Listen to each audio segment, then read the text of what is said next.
Benvenuti violinisti. So today we're going to do Auld Lang Syne. We don't have this in Italy. Do you have it in your own country, this little song? So let's do our usual checkup. Okay, so we've got the treble clef, so chiave di violino. Yeah, it's there.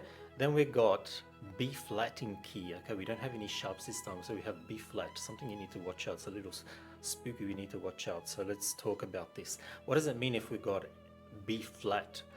Every B is going to be flat, so this is in the key of F major. Are there any B's? There's not any B, but it's in the key of F major, so you don't have to worry about it. But what you have to worry about is that most students will play F sharp and C sharp because they're so used to these stickers, which I rub off if I put liquid paper, or I rub off some students that don't have any, but F sharp and C sharp, that's because most people will put their fingers on the dots.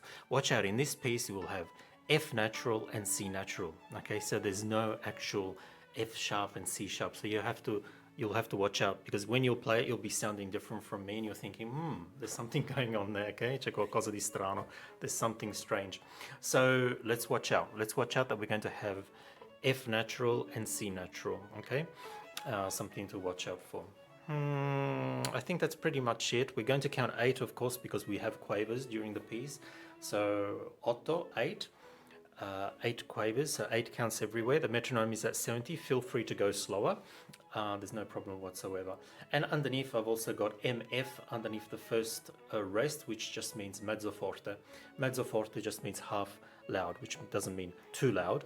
And then in the middle of the second line, I have F, which means loud, forte. Okay, just if you want to start thinking about an expression, which is, putting beautiful colors on the piece with our brush, which is the bow. Okay, so I think we're ready to go.